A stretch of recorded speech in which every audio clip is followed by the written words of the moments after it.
I think Jake's gonna be president of the United States for 2050. He personifies the American dream. If you look at businesses, there's only two things that they really care about. One, do you have capital? And then two, can you drive attention? TikTok, Netflix, YouTube, Substack, the New York Times are all competitors. It's a war of attention. If you look at Beast as an example, I bet you his returns are better than the top venture capitalists in the world. All right, guys, bang, bang. I've got Geoff here with me. You're a fascinating dude. You're an entrepreneur, an investor, a culture critic. You have kind of this whole span of things. But I think what a lot of people in the tech world are fascinated by is you run a fund called the Anti-Fund with Jake Paul. And when people saw the announcement that you and Jake Paul were going to do a fund, they were like, all right, we know Geoff. He's in tech. He's built companies. Like, he's legit. Jake is a YouTuber. What is going on here?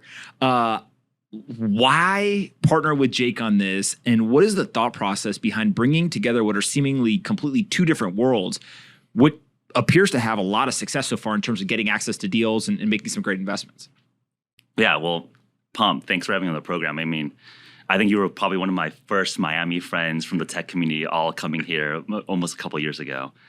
Well, I think Jake's gonna be president of the United States for 2050. And I actually generally believe that he is, one, he's Ohio, Cleveland, Midwestern boy, swing state. But I also think he personifies the American dream. I mean, he comes from, his dad was like a roofer, his mom was a nurse.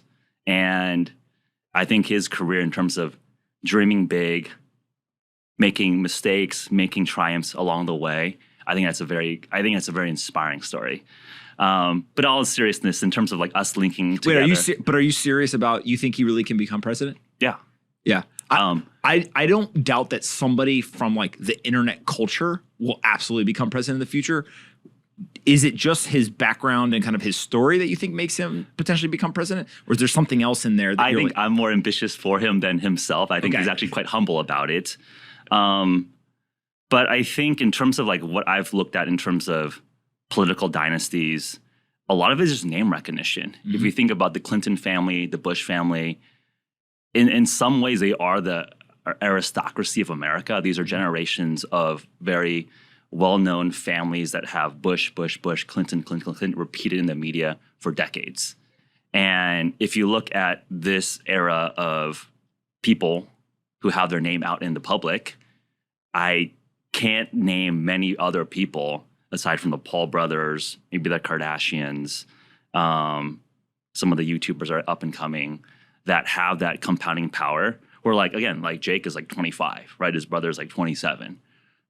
You do another 20, 30 years of compounding and assuming that they keep doing great stuff, don't fuck up too badly, et cetera.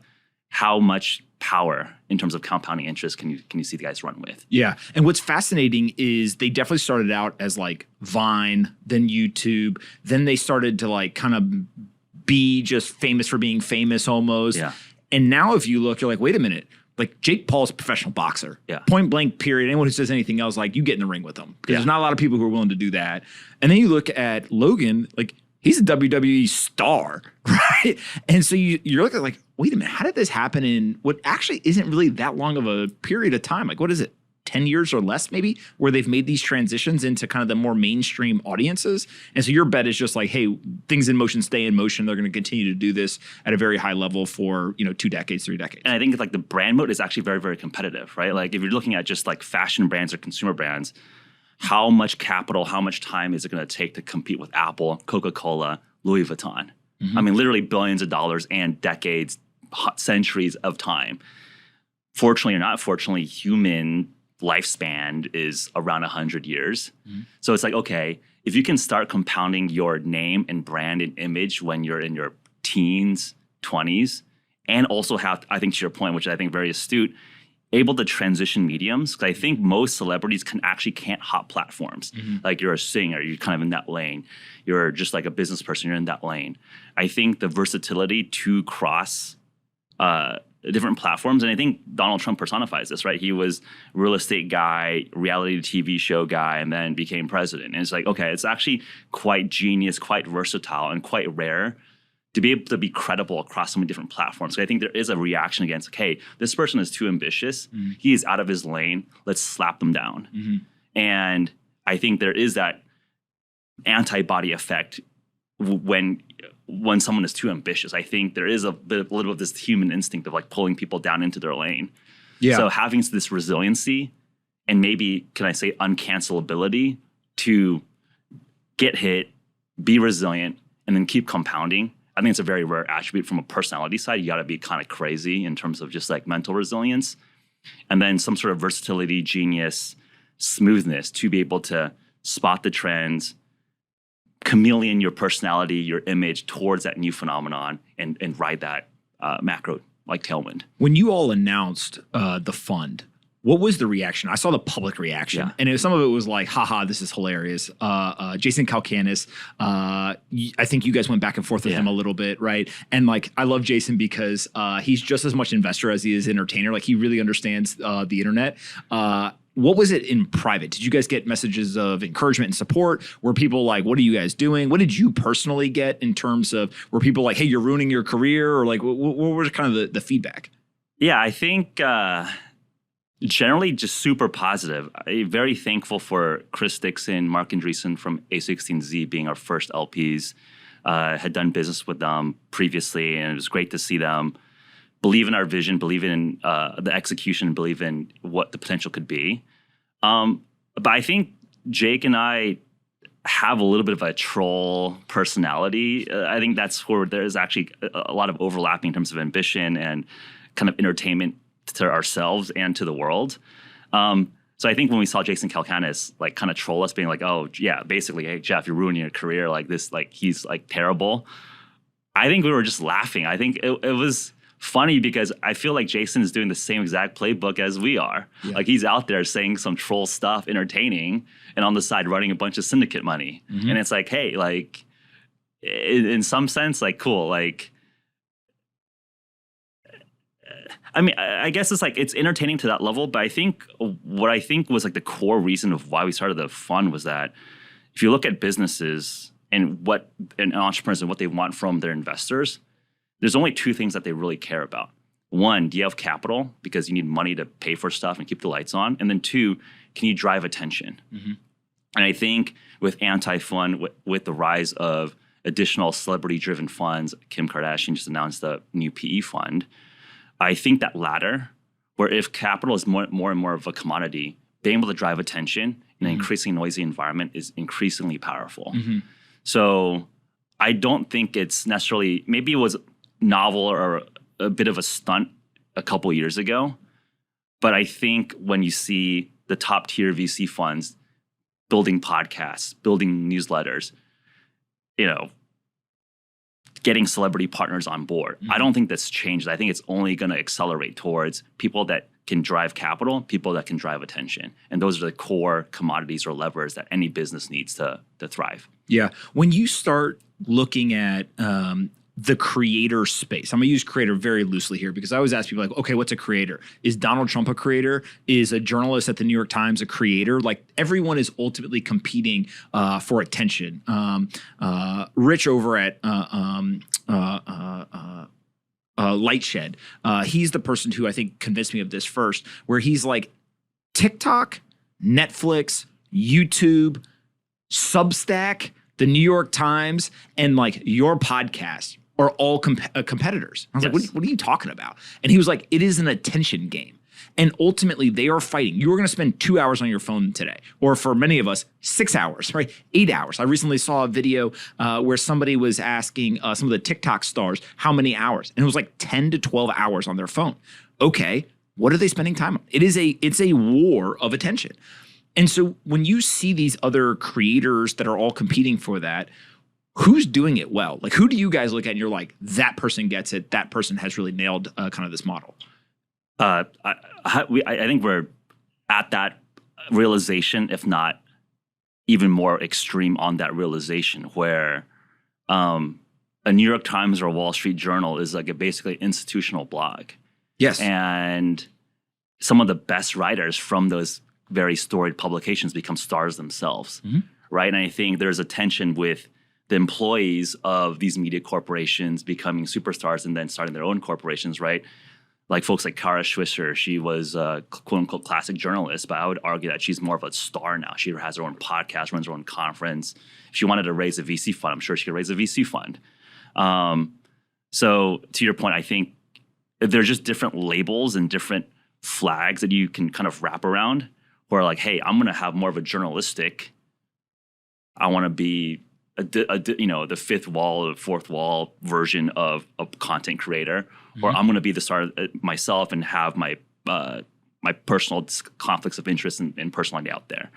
And I think with more politicization of these institutional publications, I think the public perception is that everyone is just biased anyways. Of course, you're human. How does anybody say I'm not biased? Yeah. Like, you're full of shit. You are definitely biased. Yeah. You may write in a way that removes bias or mitigates it or tries to hide it or whatever. But like at the end of the day, if we ask anybody, whether it's politics, it's finance, it's just kind of general coverage, do you agree that this person is right or wrong? Or do you what's your stance on this topic? They have opinions. Like, they are biased. Yeah, and I think it's healthier if we all just accept it. Yes. Right? Like, does not have this fake hypocrisy of like, hey, I'm actually just like the truth dictator and everyone else has got to like listen. But to answer your direct question, I think in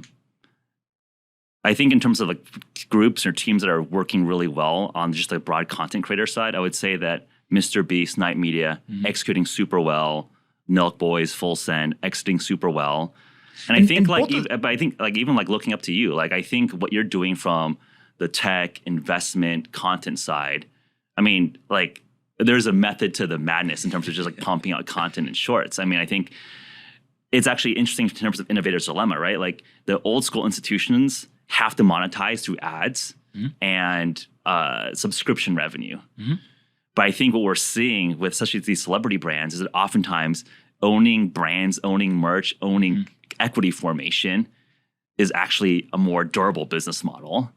And founders like yourself and Beast and what we're doing with Anti-Fund, we can actually do company formation. Yeah. Where like the old school guys have to be like, hey, like we can't launch companies out of our following.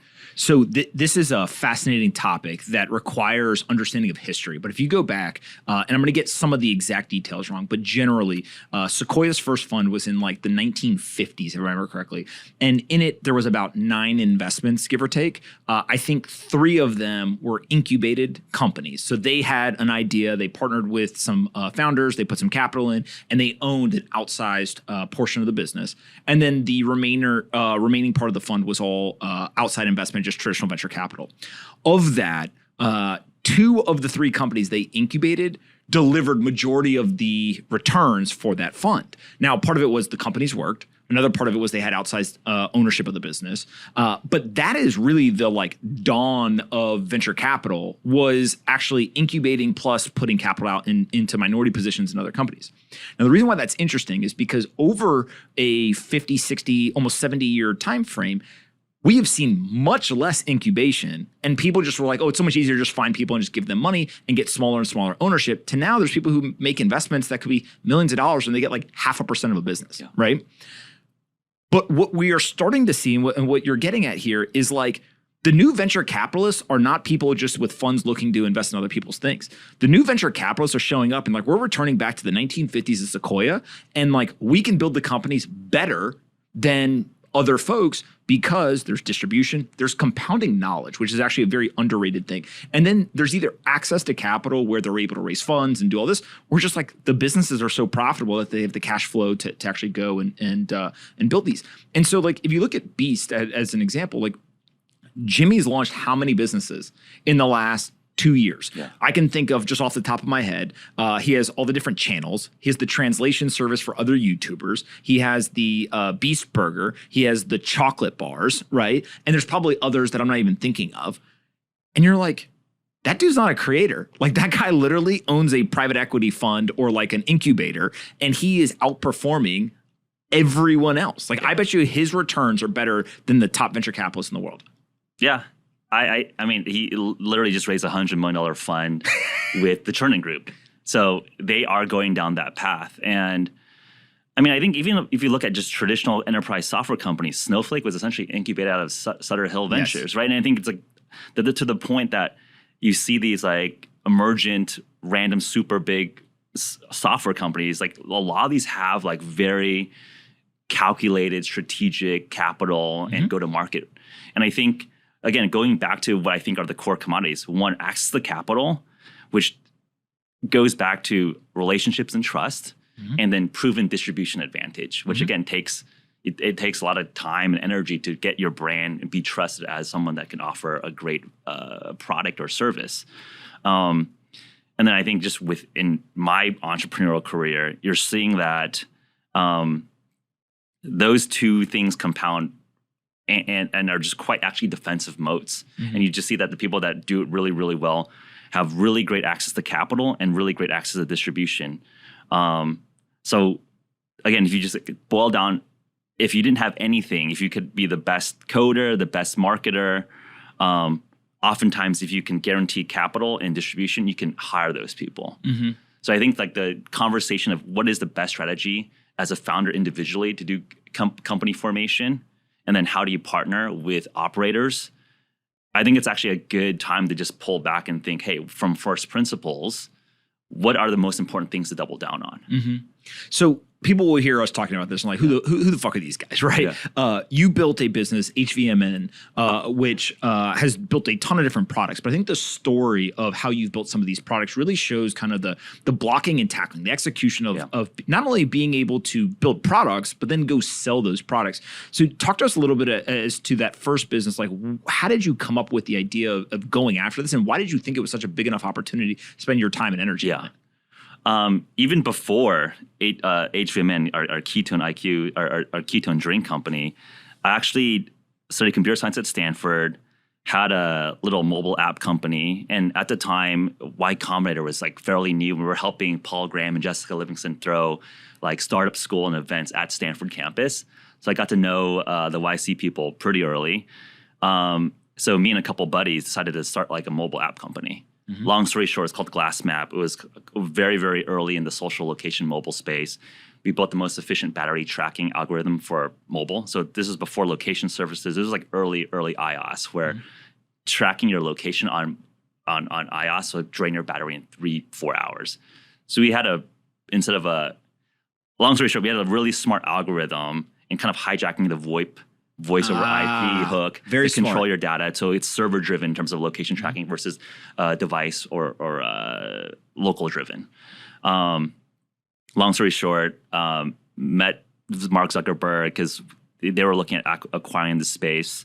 And this was like 3 months after we launched. And I think we had very big entrepreneurial dreams. We turned down an acquisition offer there at a pre-IPO Facebook campus. It was kind of, Do you regret it? Yeah, we would have made way more money than eventually selling the Groupon, which is also a great outcome for being like 23, 24 at the time.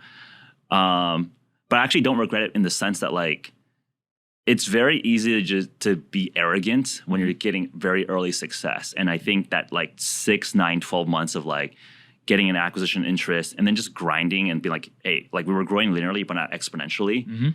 And in startup land, if you're not growing exponentially, you're nothing. Right? That's just the polarized business model and outcomes. And then we pivoted to B2B and just like really grinding like kind of more SMB sales. Eventually, our technology got a couple patents from it. So I own a couple software algorithm patents that we sold to Groupon. And then we were part of the merchant OS team. So we're very, very early in the wallet point of sales. We're talking with the Square team as well to make a bidding dynamic for the acquisition. But just getting some real brass tacks of like, hey, it's actually friggin' hard to make money and make something of value was really useful for me as like a 21, 22, 23-year-old. I think if I just punched out, made millions of dollars at 23 after like launching something that like didn't really actually have a lot of users or actually added a lot of utility, I think added resiliency and understanding that's probably worth more than like the initial upfront like quick flip that I would have gotten. Yeah. Well, it's fascinating too because it's right out of school. So like there's like the theoretical kind of academic world, which obviously if you study computer science, like you're going to get education, you're going to get knowledge, you're going to get some like experience in the classroom. But to then go out and if you almost just like do it, like I've had this where you have quick success doing something and you're like, you're just like hella arrogant. I'm a fucking genius. Yeah. Right? It's better to then get punched in the face and be like, no, hold on a second. Like there is this grind to it because it then serves you better later on, right? No, 100%. Today's episode is brought to you by Exodus. You can use Exodus to buy crypto for 0 fees for a limited time. They just launched a brand new wallet that allows you to use one wallet across all the different networks, Ethereum, Solana, Polygon, and whatever else you want to use. If you go to exodus.com/pomp, you can go ahead and use that wallet, or you can buy Bitcoin, Ethereum, or any other crypto asset. You can use your bank account, your credit card, Apple Pay, or Google Pay. Exodus is here for you. Head on over to exodus.com/pomp today to get started. Exodus.com/pomp. They support us. You go support them. Having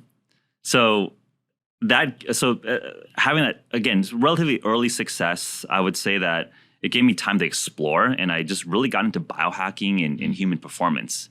And I think it was just like tinkering with nootropics, ketogenic diet, fasting. So if you remember in like 2015, there's like a bunch of articles and media around Silicon Valley biohackers and smart tricks, Silicon Valley people and fasting and all this stuff. And maybe I can claim a little bit of credit there. Like, we eventually ran the largest online biohacker community based out of Silicon Valley. So we had like 80,000 people like doing fasting and all these experiments with us. And that was like kind of my first iteration through a lot of podcasting content. We had like Netflix, Showtime, and all these different like shows come and watch me eat like raw meat and What's the like craziest fasting. thing? What's the craziest thing you did? Probably I did a 7-day water fast, so didn't eat any food for 7 days. Okay. What happens when you do that? Like, what does your body go through? Well, your body goes into ketosis, which it runs out of stored carbohydrate, stored sugar. It starts eating, or you start converting your body fat into energy. So, our bodies are actually quite resilient. When I first embarked on this, and this is after studying the literature and talking to doctors and PhDs, I thought that like it was actually just impossible not to eat for like 2 days or 1 day, right? Like, it's like, hey, like I remember my mom being like, don't skip meals, it's bad for you, right? Yeah. Eat your breakfast. I think the biggest learning I got from it was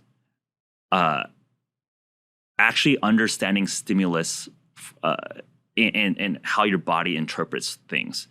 And I think I realized that I finally understood what true hunger is versus the bored. I am like literally neurochemically bored. I want a dopamine hit by like drinking something and having some like flavor in my mouth. Or I'm like literally bored sitting, so I need to like move around and go consume something. And that embarked on just like a self-exploration around reading a lot of Eastern philosophy, Western philosophy, meditation. And I think where it applied a little bit more to business is that I realized that most of our stress is intellectual stress, and our bodies are adapted towards responding to physical danger. So essentially, if you have like a legal problem or a business problem, your body naturally reacts as if you're going into a fight or flight fight, right? Your adrenaline dumps, you're literally trying to fight someone, your heart rate goes up.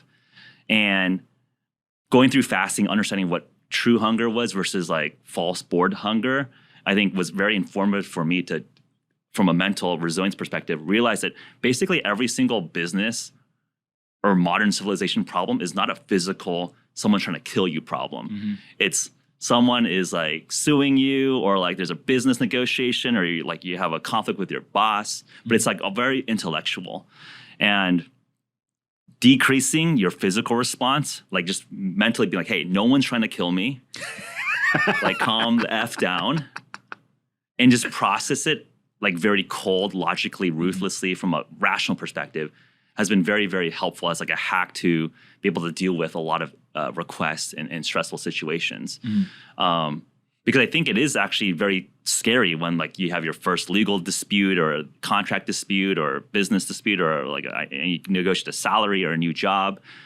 And oftentimes you're like in this fight mode. And oftentimes trying to fight someone or run away from someone in that conversation is actually very, very bad for outcome. So I think through all this physical biohacking experimentation, I think it just really made me attuned towards the natural evolutionary pathway of how to respond to stimuli versus like what is the more rational, logical way, given that we're in a very, very different game. Like most of the problems that all of us deal with are modern civilizational games versus like physical, I'm going into a fight scenario. Yeah. And so as you're going through this process, like there's almost like a self-exploration, right? There's like I learned something that's cool. Maybe I tell my friends. You start a company, right? Yeah. Like why start a company, and how did you think about like the commercial kind of value or opportunity versus just being like, hey, I'm a badass now because I understand how, the human body works better than the people I deal with on a daily basis. Maybe I can use that to like my own advantage. Yeah. Like, I think it's actually quite tactical. So at the time in circa 2014, Nootropics, which is like a technical term for brain enhancing compound supplements, the Reddit community was growing quickly, and the natural Google trends was growing quickly. So I felt like at the time there was this untapped growing community behind this exploration or this revisiting of, can I enhance my cognitive ability through diet, behavior, exercise, et cetera. And then it was very like lean startup mode. I coded a little landing page on Ruby on Rails. And was taking pre-orders. So it's basically like a day of like buying a domain, Nutrabox.com at the time, getting a pre-sales landing page, hooking into Stripe and collecting credit cards, and then posting on Hacker News. Like that was like the experiment at the time. I remember we got 34 pre-orders for like $30 of product at the time. So I pre-sold $1,000 of revenue. And I was kind of crazy enough to be like, yo, I should just fulfill them. And we just didn't really stop. And then I think it was like 3-4 months later, or like 6 months later, we were doing like $80K a month of sales. Just like rinse, repeat. I guess we got to just freaking do this now. Yeah. So that's like $1 million run rate business. And I was like, okay, maybe we should kind of scale this up properly. Go from like hobbyist, homebrew version of nootropic supplements to like, hey, let's actually develop hire PhDs, build out a proper supply chain and all of that. And I think that's been an amazing platform to go from nootropics into fasting into eventually acquiring IP and know-how from a DARPA research program. Describe this process, because for those that don't know, there's this Keytone-IQ that recently has come out. It's a daily ketone supplement. Yeah. I took about, is it 15 milliliters? Is that right? Before we started. I think I'm high right now. You're supposed to take 30 or so a day. So maybe halfway through I'll come down and do it again. But when I saw this come out, I was like, oh, this isn't like, in my head, I was like, this isn't fuckery, right? Like this isn't like, hey, we just like read some books and decided to come up with something. Like there's like real science to this. Yep. So describe a little bit about this process of like going to DARPA, getting the actual IP, and then being able to commercialize it with great success so far. Yeah. So as I was going down that rabbit hole of biohacking human performance, essentially like self-taught, like pretty advanced levels of metabolic biochemistry. And around 2016, 2017, there was a number of published literature showing that exogenous consumable ketones were able to enhance cycling performance and enhance physical endurance. And this was all in the backdrop of me really getting into fasting, me getting the ketogenic diets, me experimenting with carnivore diet. So I remember I see like Liver King running around all the time. Like I was doing like 2-month blocks of carnivore back in like 2016, 2017. So it's cool to see kind of that reemergence of some of these like interesting axiomatic principles of nutrition. Yeah. Were you eating bull testicles? Didn't go for bull testicles, was eating a lot of liver actually. Yeah. I actually like offal. Like it's actually very standard in other countries. Cantonese, Chinese cuisine. I'm just like eating this stuff. I was like growing up as a kid. So it's like, oh, okay. Like I will compete with Liver King on eating liver, man. Like, let's go. Like, I'm not afraid of that. I like eating weird stuff. It's actually one of my pleasures. That sounded weird. But so in the substrate of like doing a lot of fasting, really understanding ketosis, and then realizing that, hey, it's actually really hard to like not eat for 3 days, not eat for 7 days. I remember like the first few times just like feeling like not being able to really sleep on day 2, day 3, or that evening. Because of hunger? Your body's not used to just like, your body's like, hey, I'm starving. Like, Geoff, wake up, go hunt and eat. Yeah. You're dying, right? Yeah. But it's actually very interesting. After you pass the third night, your hunger actually attenuates. You feel very zen. It's like you're very clear. So I think when you hear of these stories of I believe, Socrates, for his academy, he would have students fast for 10 days before joining the academy. I think there's like a lot of this tradition of both religious and academic and philosophical traditions of people fasting before going and entering the school as a proof of devotion, but also just like a clarification of mind. Also, just very interesting that like shamanic rituals of plant medicine, ayahuasca, there's like a purging and fasting involved with it too. I think there's a lot of interesting cultural substrate around this notion of fasting and purification and clearing your mind. So I think there's a lot of little, I would say like Lindy cultural things that say that, hey, there's something to fasting, right? Moses was fasting, all these like biblical stories about people fasting. So if I can skip the pain of and the discipline of fasting and just like drink ketones and get a lot of the benefits, that seems like a super massive problem to solve. Yep. And apparently in the early 2000s, DARPA also had asked that same question. Can scientists create a liquid superfuel that gets you a more efficient energy source?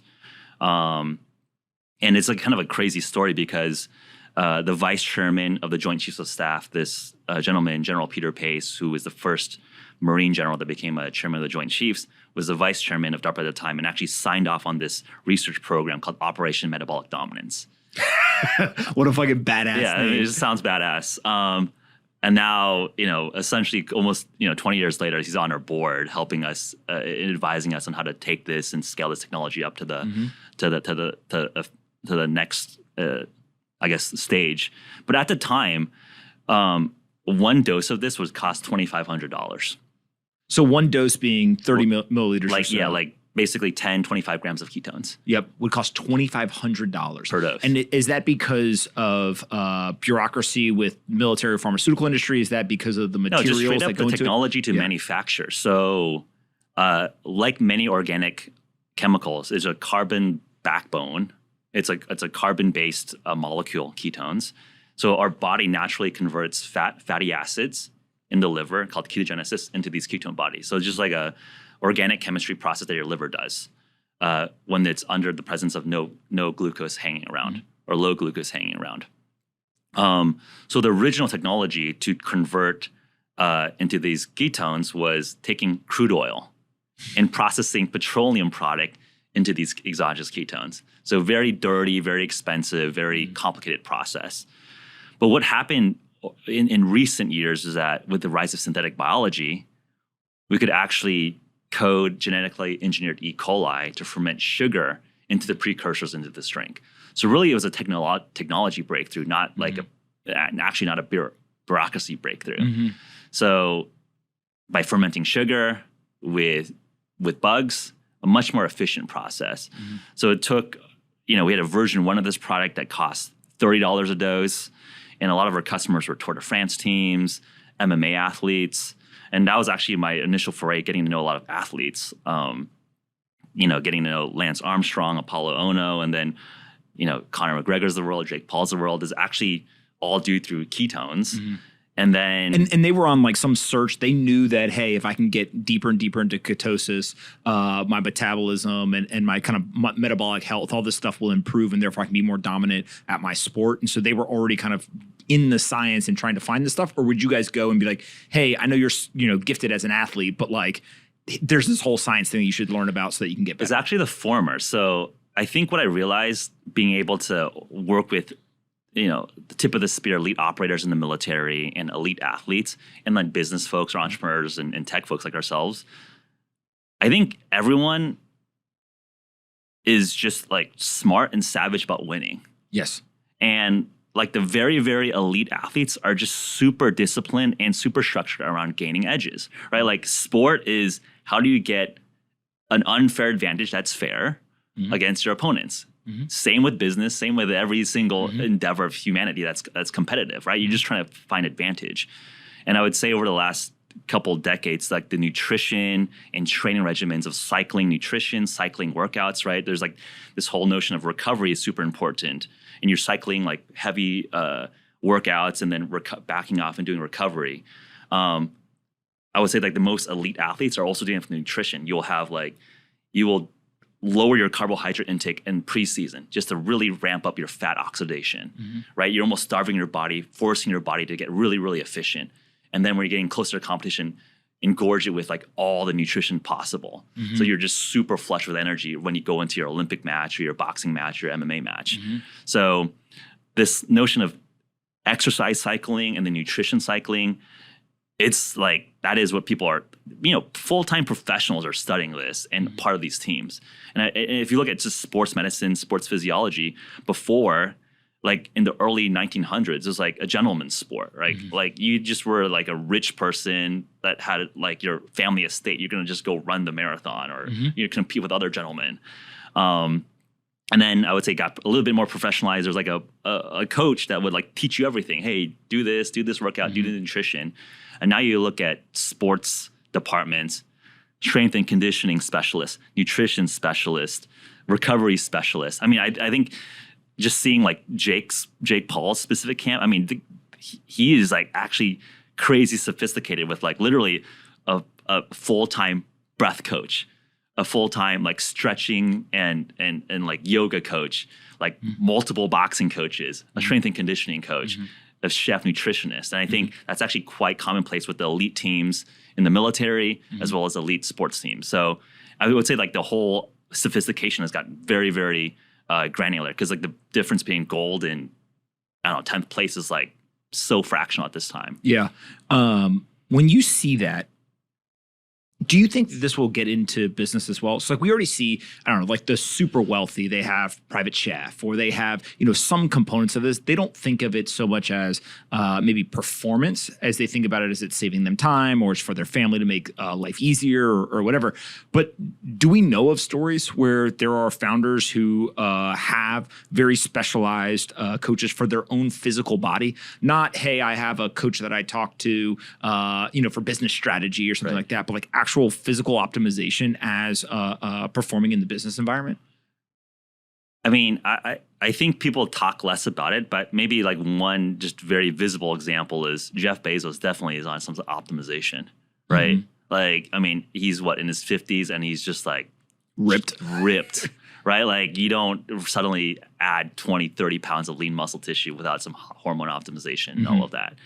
And this is not like he just like bought some steroids off a fucking website that came from like China and he's like doing like self-administration. Like you're saying he's literally going to see a physician, like a doctor who specializes in it. They're measuring his blood work probably. They're trying to understand. I mean, that's actually an interesting point. I mean, I didn't think about that angle, but yeah, there are actually a lot of concierge private doctors who cater to tech billionaires and performance, right? So they're like, and this is like a very interesting thing of just like modern American healthcare, which is, I think it's, people talk about really as sick care, right? You really only go to the doctor when it's like, I don't know, I've got some problem. Yeah. But I think the most optimized CEOs, founders, investors that are in our circles, they're getting their bloods done every month, every quarter, fine-tuning everything. Is that what you do? Like what is your regimen, both exercise, maybe like from a physician interaction, and then also from a diet or nutrition? Is OKX the new race car? Maybe, but actually no. OKX is one of the world's leading crypto trading apps. OKX. Yeah, so like when I was like super measuring everything, I was doing monthly blood draws, optimizing every single micronutrient, hormone levels. Just, I guess an analogy is that like we have real-time dashboards for your business. Yes. You probably know more about your car health and your house, your apartment health. And like for a lot of Americans, like we like hate to go to once a year, maybe once a couple of years to just get some baseline panels. It seems backwards for like we should be getting real-time dashboards of just all our body's metrics. So it's very time intensive. Just, I don't know, I don't like being stuck with needles. But I think in terms of just like understanding what you can do, I think it's actually quite mature when it's like, oh, like my vitamin D levels. And I think most people's vitamin D levels are very, very low because we're just indoors all the time. So I think all these things that we should be tracking, because like our bodies are our most valuable asset. We're not really doing. So I think when there's like companies that like are, levels with the CGM, and I think 8 Sleep, Mateo, our mutual friend, is tracking HRV and sleep metrics. I think it's all directionally in the right way of how to be better humans, right? Like we should be metrics driven on our bodies. Yeah. Why is testosterone falling so aggressively? This is like the thing that whenever I talk to people who maybe are like surface level educated, they're always like, oh, testosterone's falling. Every 20 years it's like getting cut in half or whatever. Do you have thoughts there, or have you guys looked at any of this stuff in terms of, one, is it important that it's falling, right? Like should we be concerned about it? And then any ideas as to why that's happening? Yeah. I think it's actually just like a very open scientific question. The leading hypothesis is there's just a lot of BPAs in essentially like plastics that are estrogen mimicking compounds are just floating around in the environment. A lot of like fragrances are estrogenizing. So a lot of like the modern environment and modern like niceties of like disposable plastics, fragrances, cleaning materials, all impact your hormone levels. So one, I think it is a real problem. And I think there's also just like a lot of like funny things for like, for example, like nicotine actually is like anti-aromatizing. So it stops the conversion of testosterone to estrogen. So with the reduction of like nicotine is probably a good thing, compounded with prevalence of plastics, and then increase in obesity and diabetes. So the conversion, the aromatization of testosterone into estrogen primarily happens in your adipose tissue. So if we as a society are getting fatter with more adipose tissue, there are more sites for conversion of testosterone to estrogen. So I think it's like all these environmental factors, these metabolic factors that are causing this reduction of testosterone. Do I think it's a good or bad thing? I think it's a very material thing. Like I don't have like a priori judgment on T and estrogen, but if it's a science experiment over the last 20, 30, 50 years, where humanity has succeeded and not killed ourselves over the last millennia, and now we're running this experiment where the hormone levels of half of humanity are changing quite drastically over a measurable year-to-year period. I think it's potentially very, very dangerous. I mean, I think you can kind of start speculating, does that impact politics? Does that impact culture? Does that impact societal preferences? Look, we can kind of speculate there, and you could probably get into trouble by speculating a little bit too far. But I think at least like that's something that I care about personally, right? Like if I were to advise myself or friends, like, hey, look, I've been talking to friends like, hey, get your T levels measured. And it's actually very surprising, like being able to have these conversations with athletes, with entrepreneurs. Actually, a lot of my friends who are in their 20s that are high-level athletes, high-level entrepreneurs, actually have very low T levels compared to what their grandfathers are, right? I don't know if it's due to stress, environment, having that, extra drink on the weekend because you're stressed out. All these things actually compound. I think there's a lot of great literature how testosterone actually makes effort feel good. I mean, that's just like, it actually impacts neurochemistry. So I think from a productivity, traditional masculinity perspective, I think these are like very, very like important questions. I think when you have, I really enjoyed your conversation with Andrew Tate. Like I think he's opening up questions and conversations around what is traditional masculinity? Is there a place in this modern world? And I think it would be silly to think that changing testosterone levels does not contribute to that conversation. Yeah. People can't listen to the conversation on YouTube because they took it down. Go to Apple Podcasts. When you put this into my body, for those that didn't see, I just took another 15 milliliters of this, so I think I'm topped out for the day. It's 10 grams of ketones per serving. What the hell's going on in my head? Like, why do I feel like maybe like clear or sharper or high, whatever terminology you want to use? What is this actually doing to my body? Yeah, so I probably should ask that before I took it. No. I love it. You took it first, so I figured we were good. Yeah. That's a true friend. So ketones are actually a preferred energy for the brain. So ketones cross the blood-brain barrier. And when there's presence of ketones, your brain actually metabolizes ketones in preference to glucose. So the really cool thing about ketones is that now we're going to go into like high school bio. If you remember the Krebs cycle, the ATP cycle, we have mitochondria, which are kind of the power plants of the cells. It takes energy and oxygen and it converts and turns into ATP, the energy currency. So the cool thing about ketones is that ketones produce more ATP per oxygen. So it's literally at the biochemical level more efficient than sugar. So that is like one of the key reasons why some of the research we're doing with the military relate to cognition, reaction time at high altitude. So if you think about taking people up to 40,000 feet, think Afghanistan mountain ranges. When you have less oxygen, your reaction time slows, your decision-making slows.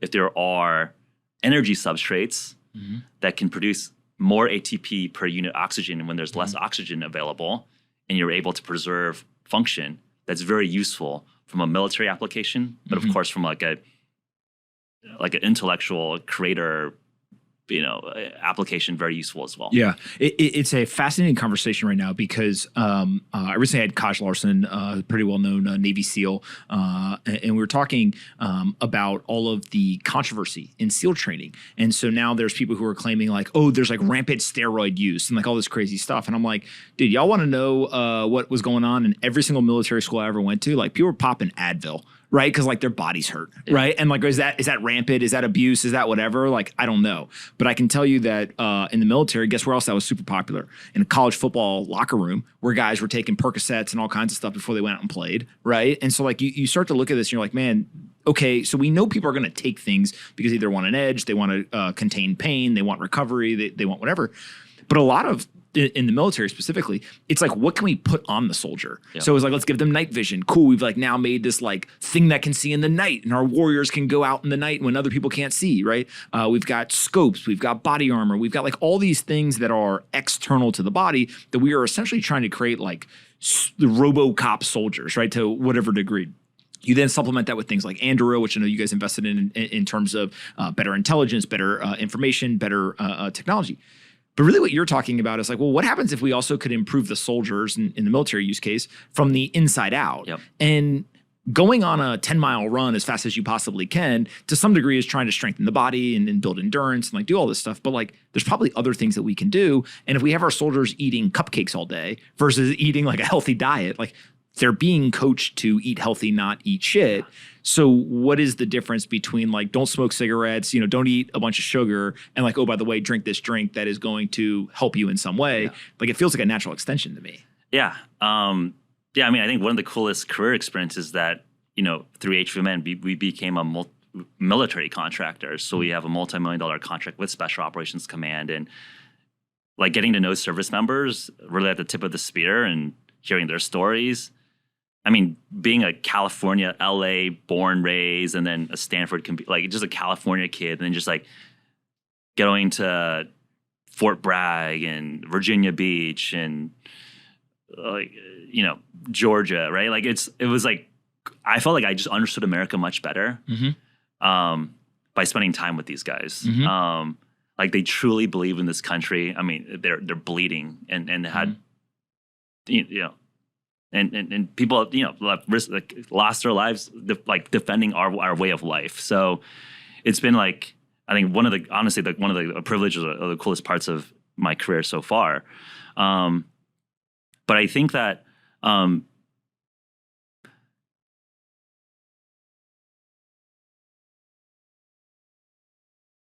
there's actually like interesting like bureaucracy and like contracting related stuff where you have to be careful about human experimentation. There's actually like a very interesting, I would say, like regulatory contracting vehicles that we've just gotten exposure and a lot of learning from. So I think there's a lot of good effort by the general staff, the senior NCOs, and then the civilian staff looking to improve the process. Because I think it's you're actually right. Like it's much easier to just like have a better widget to install on someone's body versus like, hey, how do we take care of the individual service member, without crossing lines of human experimentation, ethics, human safety, all of that. So I think, and it's probably the right approach. You got to be a little bit more thoughtful. So I think going back to like even just like steroids and all this stuff, my experience has been that the higher tier units, they're like super locked down in terms of like what they can take and what they can't take, and they're just very, very serious about it. So probably the right approach to be relatively conservative with dealing with our, the tier 1 operators that really the tip of the spear for our country. But can we have a little bit more speed, a bit more innovation? I mean, hopefully that kind of the Silicon Valley approach can speed things up. And I think to your point around Andro, I think it's great to have new blood, new approaches mixed in with like institutional safeties. Yeah. One of the things with Andro specifically that like blows my mind is when I think of the big prime contractors, like I think about lobbying, I think about like dinners, suits and ties, like there's just, for whatever reason, it's an overgeneralization, but like there's a lot of just like it's a machine, it moves at a machine's pace, and it's more based on like, you know us, you trust us, you like us, and like we can get this done efficiently. Whereas Andro showed up and was like, yeah, that's all cool, but like we have a better fucking widget, right? And I do think that we're seeing this across society, right? If you think a lot about, go back to the media, for example, like there's a lot of publications that just kind of were like resting on their laurels, being like, you know us, you trust us, we're kind of the big institution, chill out, we'll get you the information efficiently. And then somebody else just showed up and was like, no, like you guys are wrong. Like I have a different opinion, and like this is like something that people want. Yep. And so do you see that when you're actually evaluating markets and businesses? I know that you guys built like archive.com as an example. Yep. Like it just seems one of the key pieces to your career, the threads through it, is that you guys actually are going after markets that people have been looking at for a while, but it's in some new, unique way or with some new, type of approach that ends up actually being fairly disruptive. I think you have to believe that if you're in an upstart position. And I feel like history's on our side, where there is this innovator's dilemma, this sludge that accrues when it's like the third, fourth, fifth generation, where the ownership and the vision is really diluted across managing professional money bean counters. I mean, I think I think just even for like currency, right? Like I think we talked a lot about crypto, and I think last year was like a crazy time for crypto. Like I want a world where people can choose better systems to partake in. I mean, I think it would suck to be forced to, when I see like the British royalty, I think it's like kind of crazy that like, hey, they're literally having to pledge their allegiance, and they're like, I feel very lucky to be an American. I pledge allegiance to a flag or a constitution or an idea. But literally, our friends across the pond literally have to pledge to a queen or a king. And it's like, damn, like, I thought this is like some Game of Thrones stuff. Like, you got to literally bend the knee to get a award from like some nice, friendly elder. The queen was getting $1 a head from every person who lived in Australia. Still, like, there's $1 a head tax on every Australian because it was like still a queen, land or whatever. You're like, yo, fuck that. and I get that, like, there's a reason why it's there, how they came upon it. There's no one who's been like disrupting it. A lot of times when it comes to this geopolitical stuff, there has to be like revolution and war and like all these things that actually people who have been exposed to that stuff are like, hey, you want to avoid that at all costs and only use it as a last resort. But it is wild in 2022 that the citizens of Australia were paying a tax, someone who lives across the world. Yeah, and they're a private estate. And then like the Queen is able to just transfer all her assets to Charles, right? It's just like, oh man, like different roles being played. So like, I think like, yeah. And I think when you look at that, when you step back, like, hey, like there are just a lot of like systems with government that might've made sense at the time, a lot of legacy, a lot of institution, but like, can we rewrite today? I think if you and I just were deciding like things to like start anew, like I think we'd build a lot of things differently. And I think a lot of people that are listening probably think the same way. So when it is looking at new opportunities and new approaches, I think that's what we live, breathe, and will die on. That's a hill we'll die on. That's just how we operate. Like I want to operate in a way where I look at every single human, whether you're a barista or you're the queen or king of England. I want to treat you the same. And I want to be treated the same as well, right? Like just treat me as an individual, not some weird legacy institutional thing. So hopefully that, I think, has that core axiom has trickled into how I think about business formation. So for Archive, so 2-3 years ago, we were, one of the primary direct marketing channels and distribution channels was e-commerce, right? We were pretty early on building our own e-commerce stack, moving over to Shopify, just seeing how everyone is doing the same Facebook, CAC, LTV equation. Can you acquire and get payback within 3 months, 6 months, 12 months? And then optimizing your landing pages to like reduce your CAC, customer acquisition costs, right? There's like a math problem that every single DTC company was doing. I think people got really, really good about it.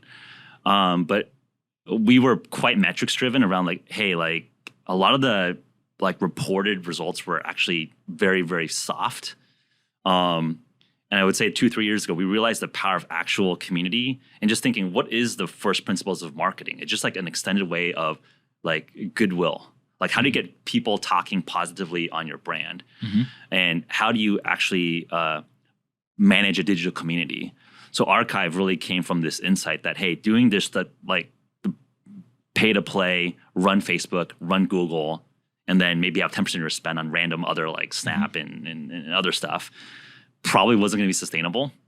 I think now that has come true. So we just built a lot of software automation. How do you run a community? How do you actually trigger community events from someone, for example, posting about your brand? So I'm actually curious, like when someone tags Pomp in a story, when they're listening to podcasts, like how is that being managed? Are you just like you have a team, you have a person like physically like looking and reposting, resharing? No, nothing. It's just if I just see it. Which is wild, right? Because like literally 80% of, and like most of how we perceive information is through stories. Yes. These ephemeral pieces of content. Yes. And we realized that like there are literally full-time human jobs screen saving this content, tracking this content, and then maybe engaging with the creator, be like, hey, can we use this content and repurpose it? And we're like, wait, why is this like a full-time person's job? Like at HVMN, we had a person doing this every day, and it was like stressful to like manage them on Saturday when they had to go on vacation. Like, someone's got to do this. So we're like, okay, we're computer science guys. Let's build software to automate it. And that was the seed of Archive. Like, let's automate the workflow capture of all this community-driven events. And now, as we progress, and I think with increasing focus, where there's companies like Open Store, Skims, like very, very sophisticated community-oriented brands, can you automate like an API to trigger automatic events? So, for example, one of our customers, every time an ambassador posts like an Instagram story of like wearing this underwear or wearing this clothing, they want to give like a reward, like a $10, $20 ACH Stripe payment. Well, doing this manually sucks, especially if you're at scale, you have 1,000 people that you want to be tracking. Why not build software to automate it? So we're just realizing that just this core insight of how do you actually go to where the audience is, where the community is talking about a brand or a product, and build webhooks, build APIs to actually trigger software events around it, has been a very interesting opportunity. Yeah, it's fascinating when you start to understand that you were doing it with a human. Yeah. And then you just wrote the software to automate that over time. Are there other things that you all have seen as you've built businesses where humans are doing it and you're like, nah, that's definitely going to be software, 2-3 years. Like, why don't we just go build it? This episode is brought to you by 8 Sleep. Good sleep is a game changer, and the 8 Sleep Pod is the best sleep machine. I sleep on it every single night. A great night of sleep allows you to be healthier, be more rested, and have more energy throughout the day. And on the brand new 8 Sleep Pod 3, you can sleep as cold as 55 degrees Fahrenheit or as hot as 110 degrees Fahrenheit. That's the secret of thermoregulation. Better sleep, better energy. Get yourself an 8 Sleep. You can go to 8sleep.com/pomp today to go ahead and get $150 off your order. 8sleep.com/pomp. Not only do I sleep on it every night, it literally changed my life, and I begged the founders to let me invest in the company. 8sleep.com/pomp. Go get yourself an 8 Sleep Pod and get a better night of sleep. I think that's like actually one of the core themes of what we're looking at with anti-fun, and just also where like I think Jake and I spent a lot of time. I think we were actually like, we want to like start a company called 247 Industries. That's literally like an AI home security business, because I think Jake has had a lot of personal stories where he hires security guards that are around his property that are just like falling asleep, taking a nap, you know. But I think that's on that specific point, this is actually a thesis. We'll talk about it later. I think that somebody's going to build a 21st century security business, but not a security business for like businesses or even just individual like homes where there's cameras and stuff. If you think of one of a very large business that a lot of people don't know about is bodyguards, executive security, all this stuff. And in Miami, for example, a lot of conferences. So what happens is a bunch of executives fly here, and some of them will come with their own security, but a lot of them just want to use whatever security's on the ground or whatever. You see this in other cities where there's a lot of events, Las Vegas, things like that. Go and search Miami bodyguard on Google. You'll be like, I think I just teleported back to 1995. Just this wild west. Because it's like, you know, look, and the people who are running these businesses, that's not what they do. They're not technologists, right? Yeah. So the websites are all built on like WordPress. They're not updated. They're like all these things. And so in some way, there's an opportunity to just like go build a better one, but have a website that works, right? What you're talking about though is like, no, what if you reimagine the entire thing? Yeah. And you say, hey, from scratch, you know, just like Andrew looked at what does a defense contract look like? This is, you know, what does this look like from a technology standpoint to protect someone's home, to protect them, to protect their business? Yeah, I mean, I think like, so I think that's like one specific instance, but I think that is going to be an inevitable transformation. I think like machine learning AI, I think you just see like every single month, there's just like a breakthrough in terms of game playing and what is physical reality, but just like a more complicated game than like a little digital or a chessboard or a Go board. I mean, you're just adding more and more degrees of freedom, and it's like, okay, the progression seems quite exponential right now. Are there more and more jobs? And I think the question is like, oh, like, are you destroying people's livelihoods? And it's like, that is part of creative destruction. I honestly don't know if like a retail job is like something that we should be happy as society to be like, hey, like that is someone's like passion to be in a retail job. Maybe it is, but like maybe it's not for a lot of people. I don't think a lot of retail job people are like, yeah, this is my life's passion. Let's be real. So I think in terms of transformation, market opportunity, and just efficiency, I think those are going to be some of the areas that will have a lot of disruption and a lot of opportunity. There will be some short-term pain as people transition, but I generally just believe in people's resiliency, right? Like I just never understood like why like longshoremen for these ports get to have like this weird family like oligopoly over like America's ports, right? Like if you just look at, because I grew up in LA County, Palos Verdes, a lot of friends were like families of longshoremen. They're getting paid like a lot of money to just like move crates off of boats and into trucks and ship them off. And like these unions are like very, very strong, and they're and like you can't even like, I can't even apply like the jobs get passed on like family to father to son. And it's like, wait, this is like a weird version of aristocracy where it's like, yo, you were part of the original longshoremen's group, and like you gotta know them to like even get that really well-paying job. Look, I support everyone making a livelihood, but is it like, do we actually want some like weird monopoly that's passed on through family lineage to like monopolize like an area that probably could use some updated machinery, updated technology? And I think the answer is yes, because like, again, to your point, like why does every Australian have to pay the Queen? It's like, well, why does every American citizen to like get their, I don't know, whatever, their iPhone need to pay these guys a tax when it's not a fair competition? Yeah. When you look at entrepreneurship today, one of the types of businesses that I'm fascinated by are there's Trilogy, there's Constellation, there is Tiny, right, in kind of more of a tech-oriented way. There's a lot of these that are popping up now where people are going and they're actually acquiring businesses. How do you guys think about buying versus acquiring versus just investing in like a minority stake? Yeah, I think that's interesting like debate that we actually have. I think acquiring business is very hard because one, the infrastructure to maintain and to retain the people that actually know how to like improve the product is actually quite tricky.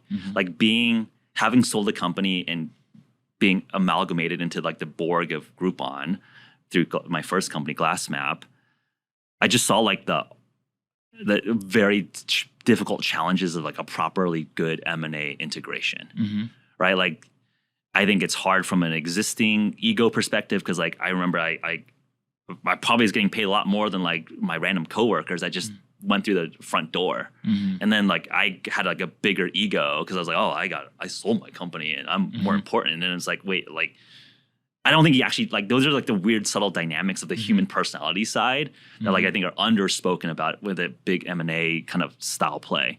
So having been on the acquired side and thinking about if I want to be an acquirer, I'm always very skeptical. Like, why are they selling to me now? Because like they understand their business better than I do.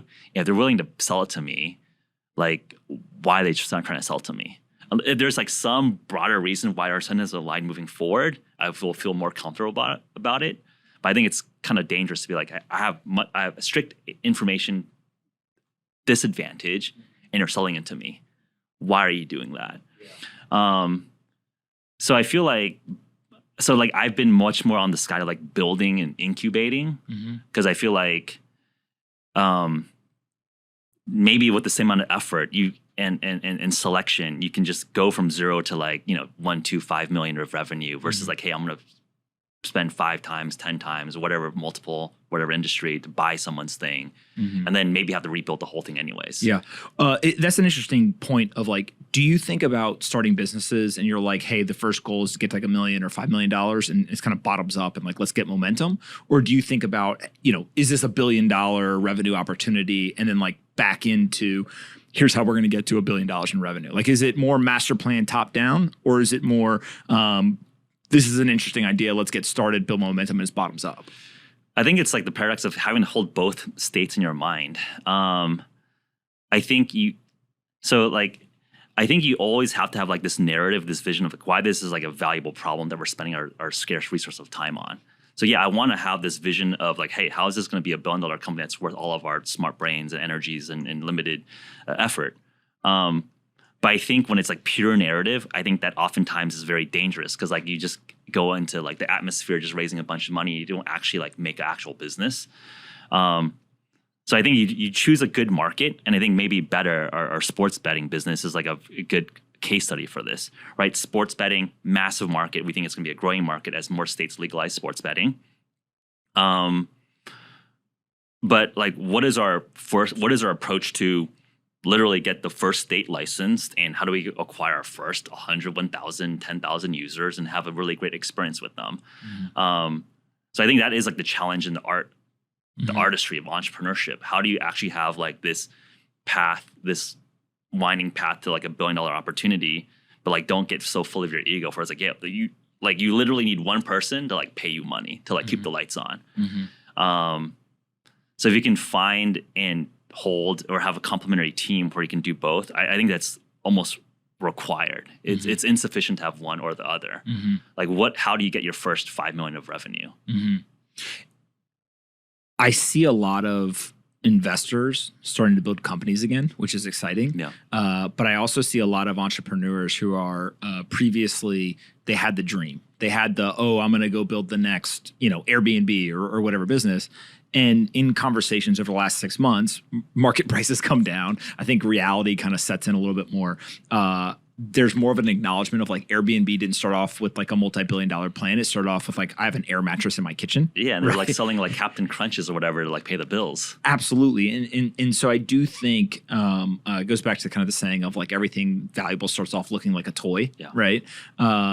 It feels like we are almost kind of re-entering this like almost a renaissance of like real founders. And I say real because there is this cohort of like, I think I'm a founder, so I just go to conferences and networking and all the bullshit, and like try to position myself to be Forbes 30 under 30 and put it on my LinkedIn, versus the people who are just like, no, like I actually don't give a shit about any of that stuff. Like I just want to figure out how do I build something that like people are willing to either use or buy from me.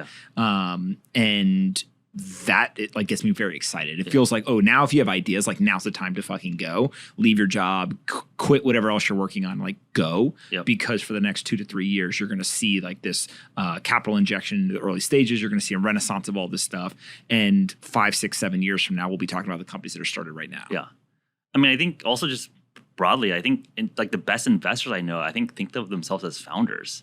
I think we're all just like building stuff. And I think when I was less mature as an entrepreneur, I would always look at like VCs or investors as like, oh, they're here to like give money and support. No, it's like they're just as much of a savage business person as you are. And it's like, it's just hard to like build something that grows and compounds and cash flows.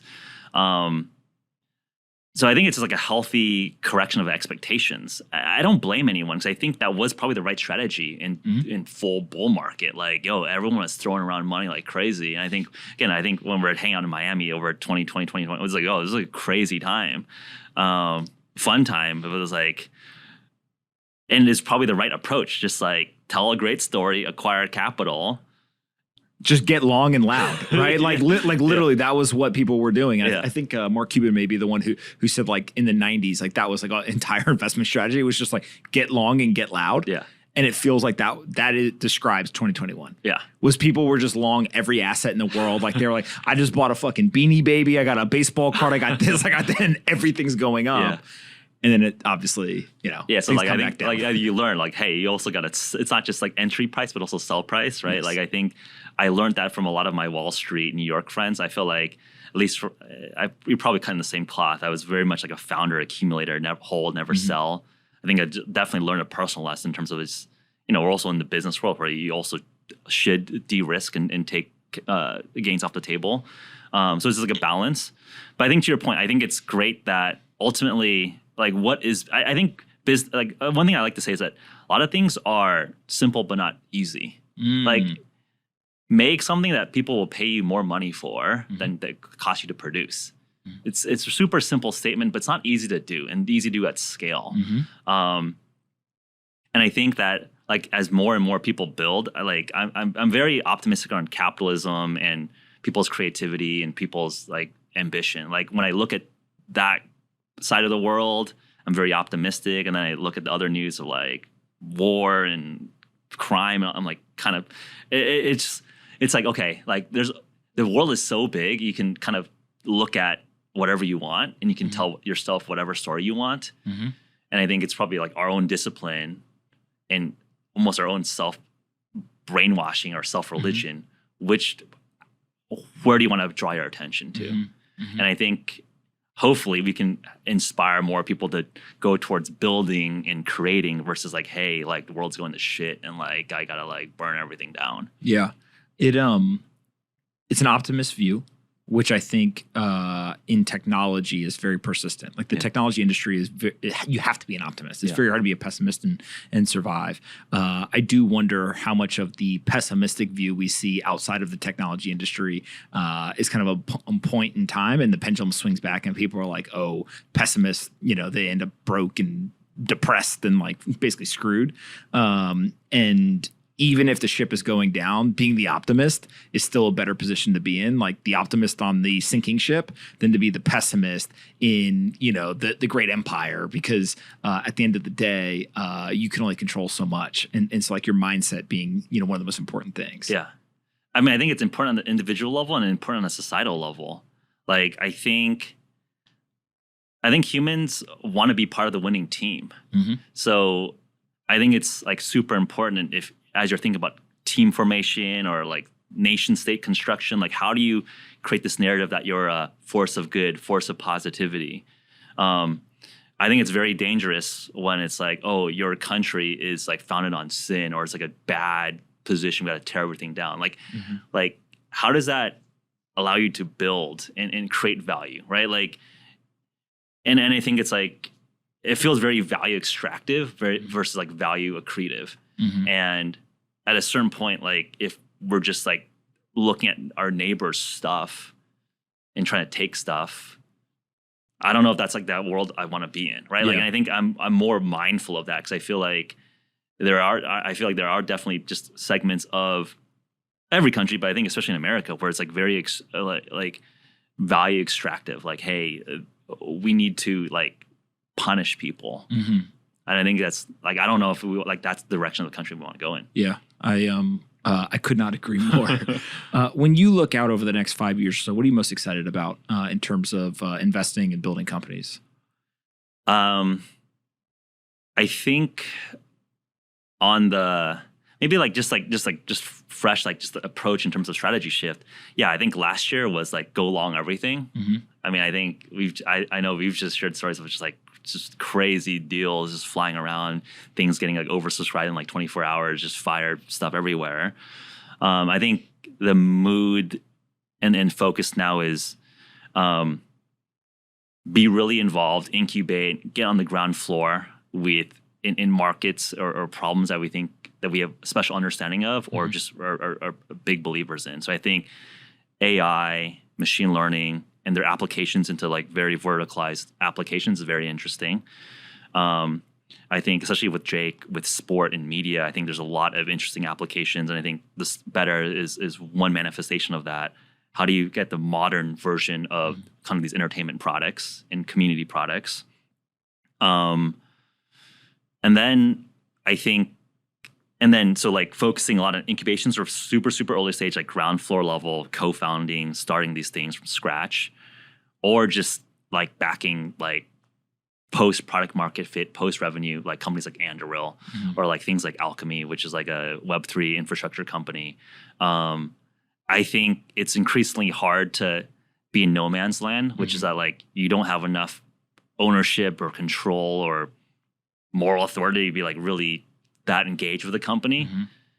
But it's also like not post product market fit where, you know, our expertise with marketing, branding, like really they're still finding product market fit.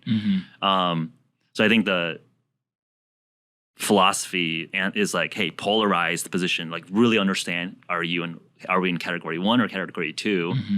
And be very, very polite about like, hey, just, you know, anything else is not in our focus areas. It's a barbell strategy. And I think why you and I get along so well is like almost to a T. That's how I see the world now. Yeah. It's like there are a very small number of companies that you will not build, but are grand slam opportunities. And you have to be aware of them and be able to get access to them. Sometimes you're aware and you can't get access. Sometimes you could get access, but nobody told you or whatever, right? Yeah. And so in those opportunities, like it makes sense to essentially make angel-like investments or kind of fund investments where you're a minority kind of passive participant and there's some great capital compounding that can occur.